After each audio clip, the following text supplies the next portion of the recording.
Some buildings don't just dominate the skyline, they put lives at risk. From collapsing towers to cursed skyscrapers, these are the 20 most dangerous buildings ever built. Starting with number 20, the Sutyagin House in Russia. In the Russian port city of Arkhangelsk once stood a building so precarious it became notorious across the country and internationally. The Sutyagin House. It's often called the world's tallest wooden house. It was constructed without formal blueprints, permits, or any safety standards. The unusual height here and unstable structure made it a hazard, which ultimately earned it demolition orders for public safety. The house was built by Nikolai Sutyagin, a local entrepreneur who began construction in 1992.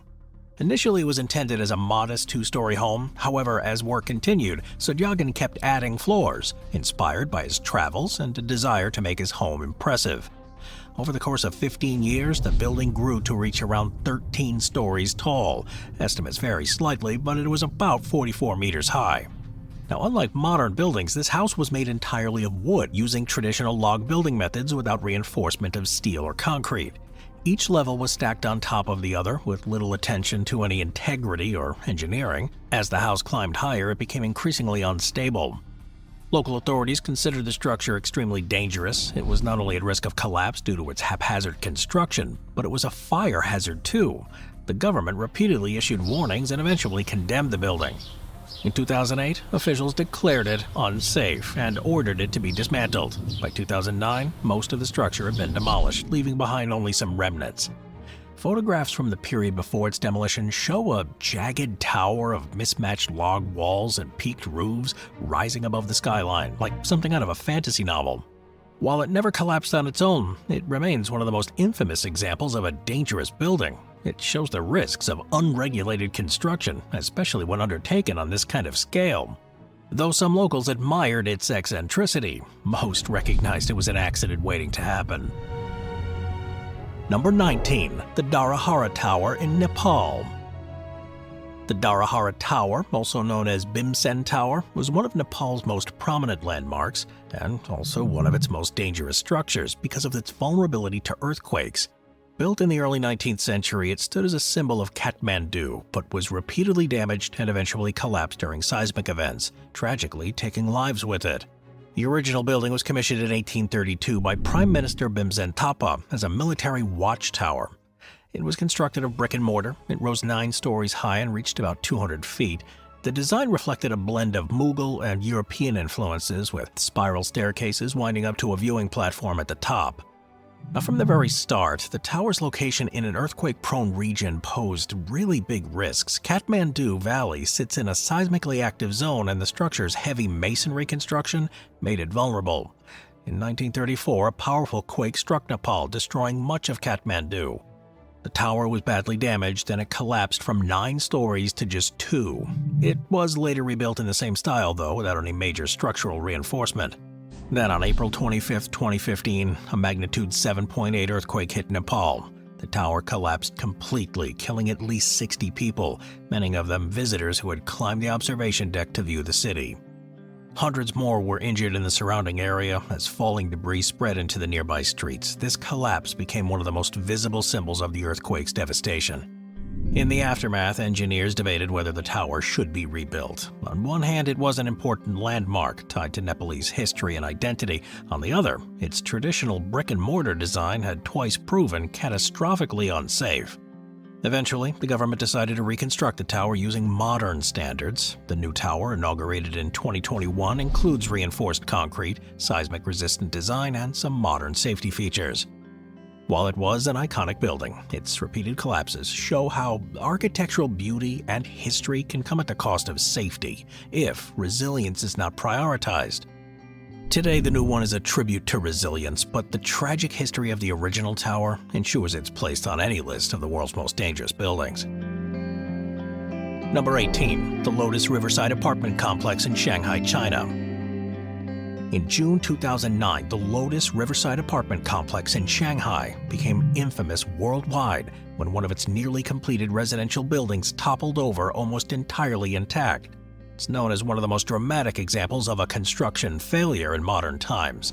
This event exposed widespread safety concerns in China. This development was a 13-building apartment project. On June 27, 2009, residents and construction workers awoke to find that one of the 13-story towers had fallen over sideways like a tree being felled. Remarkably, the building didn't break into pieces. Instead, it tipped almost whole, with the foundation pulling out of the ground and the structure landing on its side. The cause was quickly investigated. Apparently, heavy rains soaked the area in the days leading up to this incident, which saturated the soil, and at the same time, construction crews had been excavating earth on one side of the complex to build an underground garage. The excavated soil was piled up on the opposite side near a riverbank. The weight of the soil caused the riverbank to collapse, and the waterlogged ground beneath the apartment block gave way. Tragically, one worker died in the collapse, and while the number of casualties was relatively low, the event became a powerful symbol of poor construction oversight. Authorities demolished the remaining towers in the complex, citing safety concerns, and the land has since been redeveloped. But the image of the fallen Lotus Riverside building remains one of the most memorable construction disasters of the 21st century. Number 17. The Rana Plaza in Bangladesh. The Rana Plaza building collapse in 2013 was one of the deadliest structural failures in modern history, showing the dangers of unsafe construction practices in the garment industry. Located in Savar, just outside Dhaka in Bangladesh, Rana Plaza housed several clothing factories, shops, and a bank. On April 24, 2013, the 8-story building collapsed, killing more than 1,100 people and injuring over 2,500. The tragedy began the day before the collapse when cracks were discovered in the building's walls. Workers were evacuated and the shops and bank closed. However, factory managers insisted that garment workers return the next day, under pressure to meet production deadlines. Despite the warnings, thousands of workers entered the building on April 24th. Within hours, the building gave way. The collapse was catastrophic. Floors pancaked on top of one another, trapping thousands inside. Rescue efforts lasted weeks with teams working around the clock to pull survivors from the rubble. Investigations revealed multiple factors behind this one. The plaza had been built with substandard materials, and several upper floors had been added illegally, exceeding the building's original design capacity. This collapse drew global attention to the garment industry, which relies heavily on low-cost production in Bangladesh. Internationally, clothing retailers faced pressure to ensure factory safety in their supply chains. Initiatives like the Accord on Fire and Building Safety in Bangladesh were launched, which required inspections, safety upgrades, and greater transparency. The collapse is remembered not only as a building failure, but a human tragedy that was rooted in unsafe working conditions. Its flaws were visible, its risks were known, yet it was kept in operation until disaster struck. Unlike other historic towers or test sites, the danger came not from age nor accident, but from corruption, negligence, and the pursuit of profit over human life. Number 16. The Torre de David in Venezuela. In the center of Caracas stands the Torre de David, a skyscraper that became a symbol of ambition and danger. It was meant to be the third tallest building in Venezuela when construction began in 1990. The project was designed as a high-end financial center, complete with office space, a hotel, and some luxury facilities. However, the collapse of the banking sector in 1994 halted its construction. By then, the 45-story tower had its concrete frame complete, but lacked windows, elevators, plumbing, and many critical systems. For years, the unfinished tower stood empty. In 2007, though, squatters began to occupy the building. Over time, more than 3,000 people moved into it, turning it into a vertical community. Makeshift shops, barbers, even a gym operated in there. But without proper elevators, the residents had to climb dozens of flights of stairs. The higher levels had no guardrails or barriers, which posed deadly fall risks. At least one child died from falling, and injuries here were common. The tower structure, though stable in the core, was never designed for residential use. In 2014, the government began relocating residents to public housing projects, citing safety concerns. By 2015, most of the families had been evacuated and the tower was largely empty again. Today, the building remains abandoned, its frame looming over Caracas as a symbol of both failed development and the country's housing crisis. Without basic safety systems, it became a vertical slum and a structure never meant for habitation. This story shows how economic collapse can turn ambitious architecture into unsafe spaces.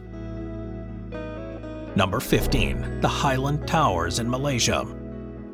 The Highland Towers condominium complex in Selangor, Malaysia, became the site of one of the country's worst disasters in 1993. The complex consisted of three 12-story apartment blocks built in the mid-1980s near the town of Sampoong. From outside, they appeared to be modern residential towers with affordable housing, yet the location and construction practices left them vulnerable to disaster. On December 11, 1993, Block 1 of the Highland Towers collapsed suddenly, killing 48 people. The collapse was caused by a massive landslide that originated on a steep hill behind the towers. Years of uncontrolled development and deforestation on the hillside had destabilized the soil. Heavy rains in the days before the disaster saturated the ground, and a retaining wall failed, sending tons of mud and water crashing down onto the foundations. Investigations revealed that poor drainage systems, weak retaining walls, and inadequate attention to the steep terrain all contributed to this disaster. This tragedy shocked Malaysia, leading to reforms in hillside construction practices and greater scrutiny of building approvals. Today, the site is overgrown, with the abandoned structures of Blocks 2 and 3 still visible. Authorities have debated demolishing the remaining towers, but for decades they remained untouched, partly due to disputes over ownership and the cost of removal. The Highland Tower disaster is remembered not only for its immediate human toll, but for the lessons it taught about building safely in vulnerable environments. These abandoned towers serve as a warning now to developers and regulators of the consequences of neglecting safety in the pursuit of growth. Number 14. Sampoong Department Store in South Korea. The collapse of the Sampoong department store in Seoul in 1995 remains one of the deadliest modern building disasters in history and an example of how design flaws and negligence can turn a commercial building into a death trap. The Sampoong department store was a 5-story luxury shopping center in Seoul, and it opened in 1990, and it quickly became a popular destination. However, from its construction onward, the building was plagued by serious design issues. Originally intended as an office building, the plan was altered midway through construction to make it a department store. Load-bearing columns were cut to install escalators, which weakened the structure, and heavy air conditioning units were also installed on the roof, adding significant weight to the design that was not meant to support it. Cracks began appearing in the building weeks before the collapse. On June 29, 1995, staff noticed widening cracks on the top floor, particularly near the air conditioning units. Despite the warnings, though, management chose not to evacuate, as the store was busy with shoppers. Later that evening, the roof gave way, and within seconds, the entire south wing of the store collapsed, trapping and crushing hundreds of people inside. The disaster killed 502 people and injured more than 1,400. Rescue operations continued for days, with survivors pulled from the rubble even a week later. The investigations revealed that the collapse was preventable. The decision to change the design, to remove the support columns and overload the roof had critically weakened the building. When the structure finally failed, it was inevitable rather than accidental. Today, the whole site is a memorial park honoring the victims. This disaster is often studied in engineering courses as a textbook example of how cutting corners in design can create catastrophic risks. Number 13. The Lotus Tower. London, a city with centuries of architectural history, is also home to its share of dangerous buildings. While most historic landmarks are carefully managed, some modern projects have shown how flawed design can create hazards in everyday urban spaces. Two examples often highlighted for their risks are the ill-fated Lotus Tower project and the Minories multi-story car park, both of which became known for their dangers before being decommissioned. The so-called Lotus Tower was an ambitious project in the 1970s, intended to be part of a larger mixed-use development. While the project never reached completion, its skeletal remains were left standing for years. Eventually, these remnants were cleared, but the project's failure served as a warning about the risks of pushing untested building methods without adequate safety oversights. But perhaps better known to Londoners was the Minories car park near Aldgate, built in the mid-20th century. It became notorious not only for its grim appearance, but for its unsafe structure. Cracks and spalling in the concrete appeared within decades of its opening, raising fears about its stability. The building's enclosed design also created some serious safety risks unrelated to its structural soundness. Poor lighting, blind corners, and minimal security made it one of the most dangerous places in the city for pedestrians, particularly at night. By the early 2000s, both the Lotus Tower site and the Minories car park were dismantled or redeveloped. But the reputations remain part of London's cautionary tales. They show that dangerous buildings aren't always ancient monuments or collapsed towers. Sometimes they're the result of flawed modern planning, whether experimental in design or overlooked for safety considerations. The lesson from these examples is pretty clear. Buildings have to be designed and managed with safety as a constant priority, whether they're ambitious towers meant to reshape a skyline or simple utilitarian structures like car parks. When that priority is lost, danger follows, and the legacy of such buildings lingers long after the structures themselves are gone. Number 12. Cathedral of St. John the Divine. The Cathedral of St. John the Divine in New York City is one of the largest churches in the world, but parts of it have also been considered structurally dangerous. Located in Manhattan's Morningside Heights, the cathedral was begun in 1892 and has remained incomplete for more than a century. The original design was Romanesque Byzantine, but early in construction the plan was altered to a Gothic Revival style. Large sections were left unfinished, with scaffolding and incomplete towers dominating the profile, and this piecemeal construction created concerns about stability in certain places. Over the years, fire and structural wear compounded those risks, and in 2001, a fire in the unfinished north transept damaged stonework and weakened parts of the structure. Inspectors noted that some sections lacked proper reinforcement, which made them vulnerable to collapse in the event of another fire, and the cathedral has also faced challenges with falling masonry, including incidents where pieces of stone detached and fell to the ground. The building remains open and in use, which serves as a place of worship and a cultural center. However, safety measures have been implemented in those vulnerable areas, including protective scaffolding and restricted access zones.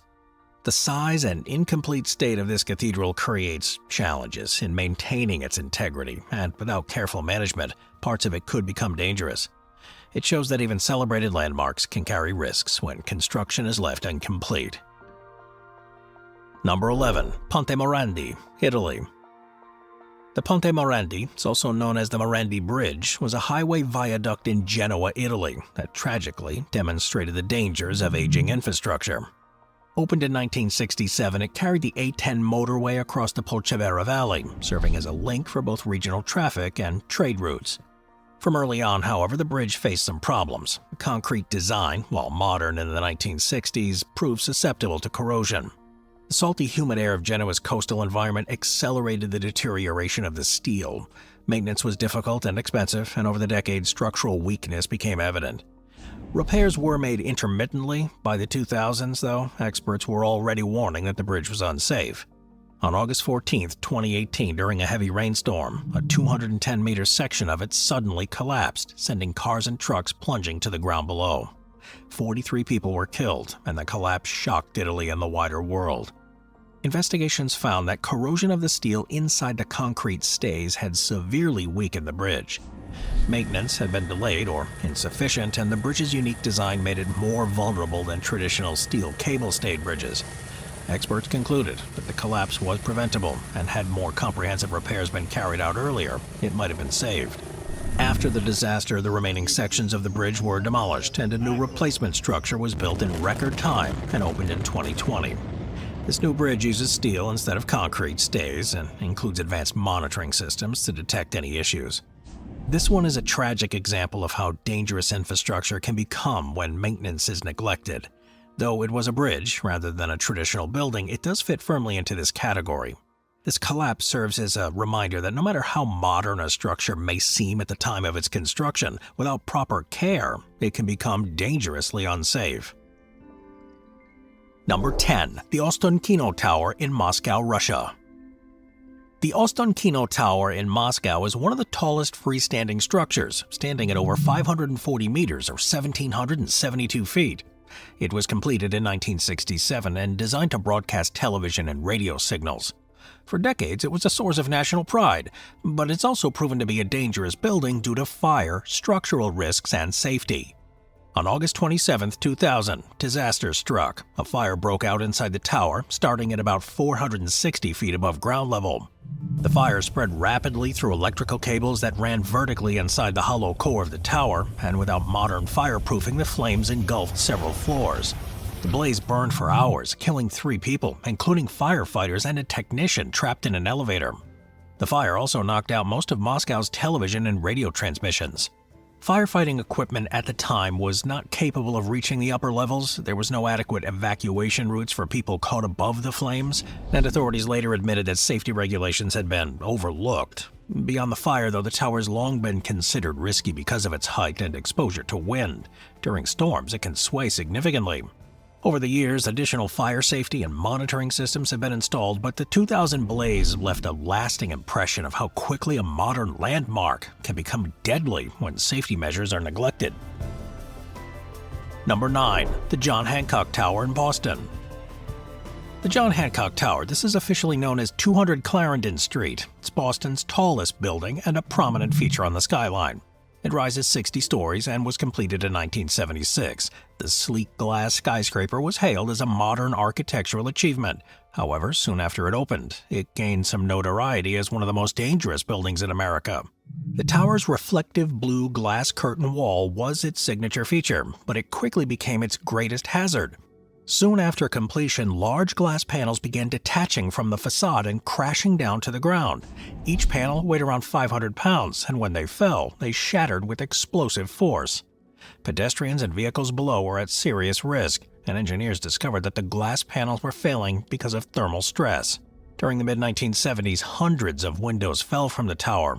To prevent injuries, city officials cordoned off sidewalks around the building, and police were stationed outside to direct pedestrians away from danger.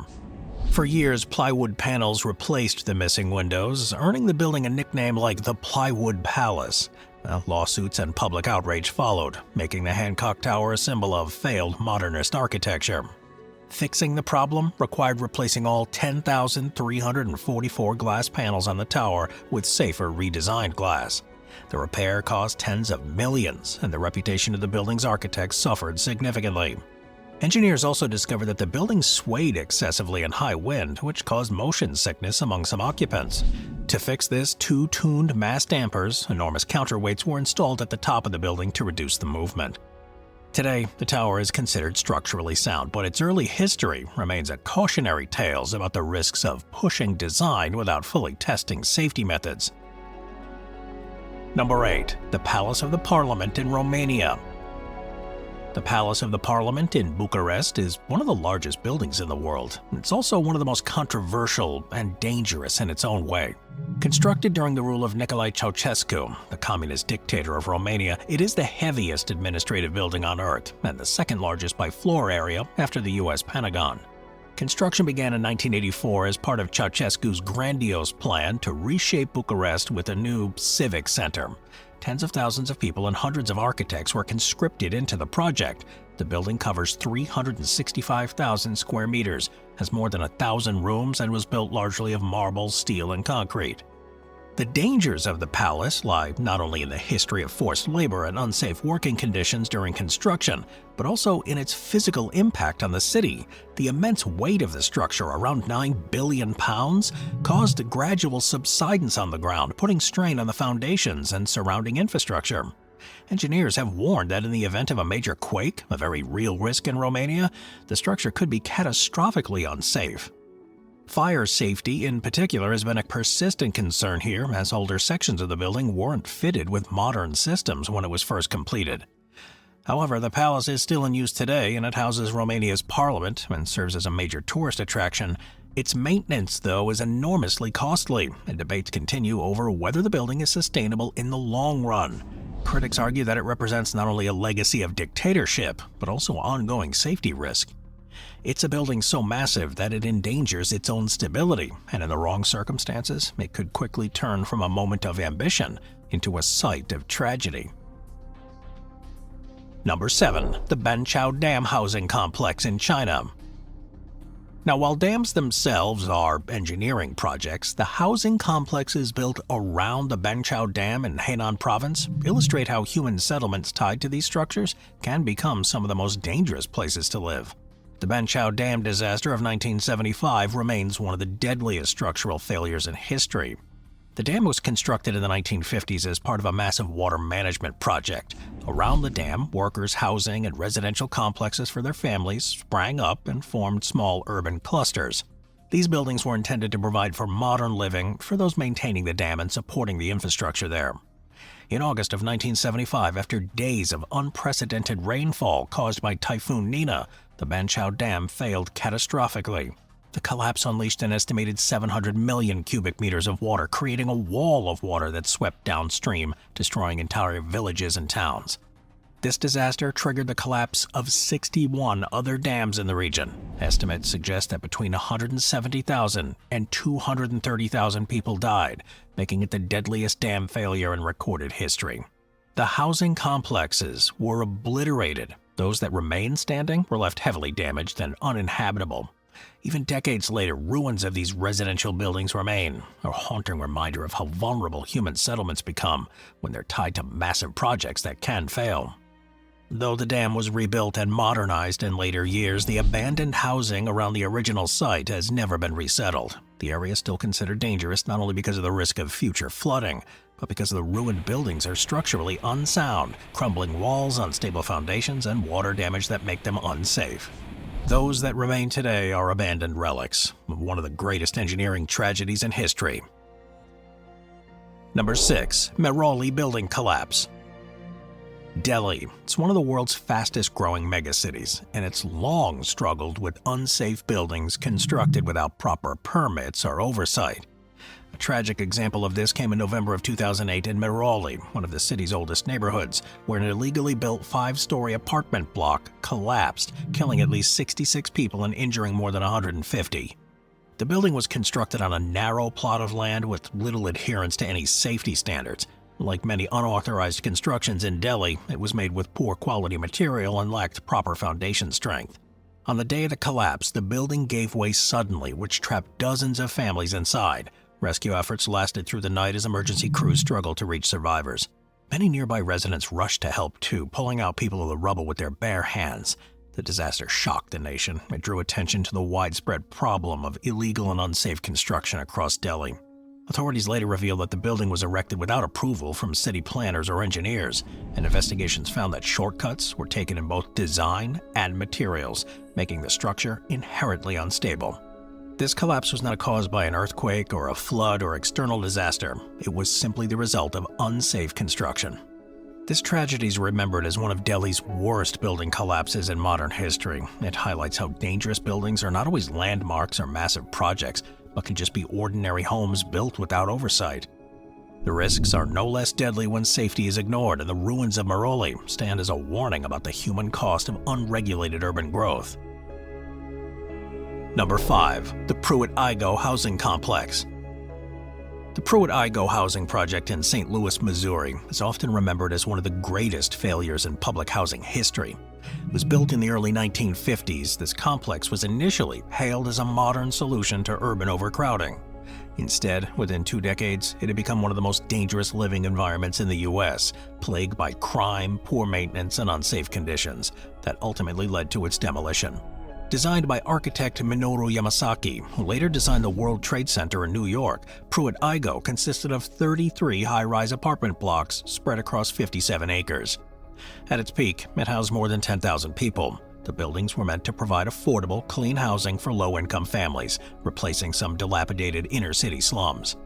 The design prioritized efficiency over livability. Long, dimly lit corridors and stairwells became unsafe, which fostered crime and vandalism.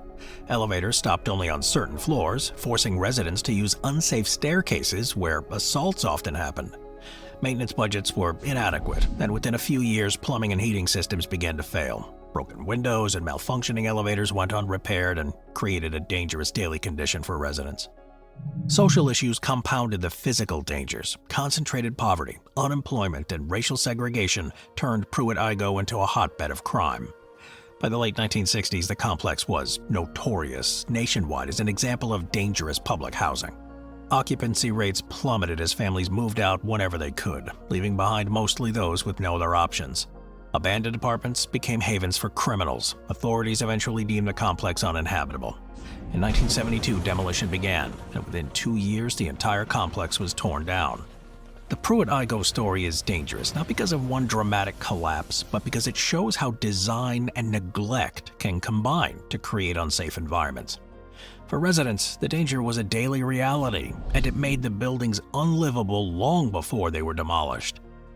Today, the site of Pruitt-Igoe remains largely vacant, and it serves as a case study in architecture. Its failure shaped housing policy in the U.S., and it serves as a reminder that buildings can be dangerous not only structurally, but socially, when poor design and lack of maintenance turns homes into hazards. Number 4. The Citadel of Arbil. The Citadel of Arbil, located in the Kurdistan region of Iraq, is one of the world's oldest continually inhabited sites, with history stretching back over 6,000 years. It sits on an artificial mound that goes about 30 meters above the surrounding city, crowned by a dense cluster of mud brick houses and narrow alleyways. By the late 20th century, many of the buildings here had deteriorated. Constructed largely from mud brick and timber, the houses were prone to collapse if they weren't maintained. Centuries of rebuilding on top of earlier ruins created unstable foundations. The walls bowed outwards, ceilings sagged, and entire sections of buildings risked crumbling onto narrow, crowded streets. By 2007, authorities determined this citadel was too hazardous for its people, and the last remaining families were relocated. For the first time in millennia, the citadel was completely uninhabited. Since then, though, restoration projects have aimed to stabilize the citadel and preserve its heritage. Work has been slow, however, due to the scale of the task and the political and economic challenges facing Iraq. And even today, much of the site remains closed to the public because of safety.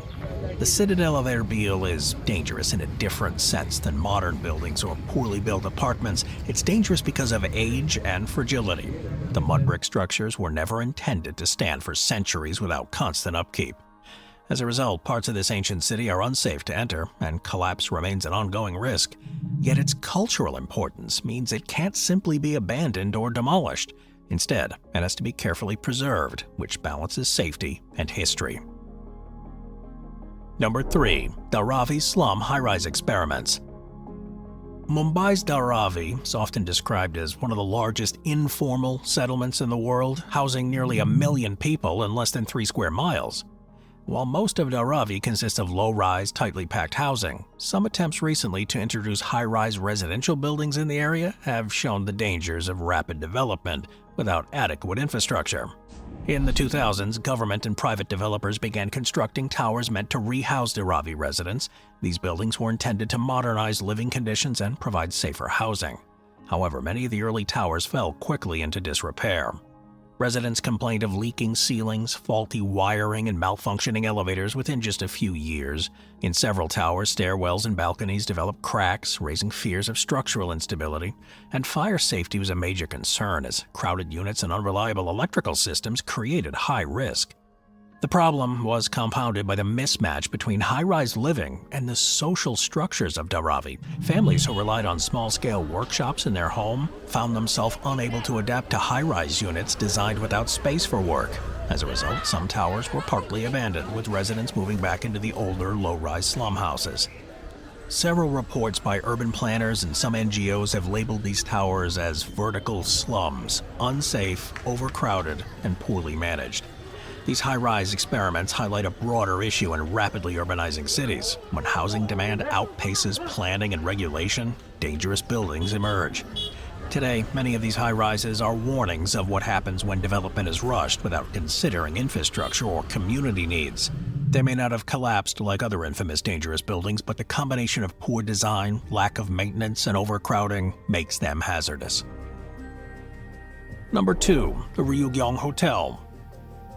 The Ryugyong Hotel in Pyongyang in North Korea is one of the world's most notorious unfinished buildings. It's nicknamed the Hotel of Doom.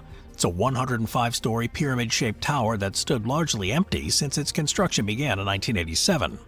When construction started, it was envisioned as the tallest hotel on Earth, with over 3,000 rooms and multiple revolving restaurants at the peak. It was designed to show North Korea's economic strength during a period of competition with South Korea, which had just completed the Seoul Olympic Games. It was built entirely of reinforced concrete, so the structure rose rapidly through the 80s and dominated the skyline. But the collapse of the Soviet Union and the onset of economic crises in North Korea during the early 90s halted its progress. By 92, construction had stopped, leaving a 330-meter hollow concrete shell without any windows, plumbing, or electrical. Pictures showed gaping holes, exposed rebar, and crumbling concrete, and engineers outside the country questioned whether the structure was even safe, given North Korea's limited construction technology at the time. International observers nicknamed it the Hotel of Doom because of its ghostly appearance and the potential structural dangers. Tourists who did manage to visit Pyongyang in the 90s and 2000s reported that locals even avoided discussing it. In 2008, Egypt's Orascom Group, which already was investing in North Korea's mobile phone infrastructure, began to work to refurbish the exterior. By 2011, it was complete and LED lighting was installed, allowing the tower to be used for propaganda displays. Even basic infrastructure like elevators and plumbing are believed to be absent or just incomplete. This hotel is dangerous not because it's collapsed or caused casualties, but because of what it represents, a monumental project that prioritized political symbolism over safety. Today it remains closed to the public and most of its interior is unusable. Its place among the world's most dangerous buildings is cemented by the fact that it is an enormous, unfinished building in a city with limited emergency services, poor infrastructure, and no transparency. Should the building ever open without adequate safety systems, it could pose risk to thousands of people. Number 1. The Ponte City Apartments in South Africa. Ponte City Apartments in Johannesburg is one of the most notorious towers in the world. It's completed in 1975. This 54-story cylindrical skyscraper was originally designed as a symbol of modern urban living in apartheid-era South Africa. With its unusual hollow core and panoramic views of the city, it was intended to house middle and upper-class residents. Instead, within 2 decades, it transformed into one of the most dangerous buildings in Africa, plagued by crime, neglect, and structural hazards. The building's design is pretty cool. It's shaped as a perfect cylinder. The apartments are arranged around a hollow inner core that rises the full height of the tower. The idea was to maximize the natural light and airflow, and at its opening it was marketed as luxurious with modern amenities and a prime location. But as South Africa entered a period of political turmoil in the 80s and early 90s, the hillbrow rapidly declined, and with it, Ponte City. By the late 1980s, the tower had begun to attract criminal gangs. Drug trafficking, violent crime, and prostitution took hold within its walls. Maintenance ceased, elevators broke down, and lighting in the corridors failed. At its worst, the core was filled with more than 5 stories of debris, creating health and fire risks. The building became known as a vertical slum. Police were even reluctant to enter, and reports of violent crime inside the tower were frequent. By the early 90s, many residents abandoned their apartments. Those who remained were often unable to move elsewhere, trapped by poverty or by fear of losing the little housing they had. In the mid-2000s, a major effort was launched to rehabilitate Ponte City. These efforts succeeded in part, transforming sections of the tower into a habitable space again. Today, it's a mix of functioning residential units and derelict floors that remain dangerous. But what makes it stand out as one of the most dangerous buildings is the combination of its size, the design, and the history of neglect. Unlike buildings abandoned after disasters, this one remains partially occupied, forcing residents to navigate dangers every day. It shows how quickly an ambitious architectural project can collapse into danger when social, political, and economic conditions shift.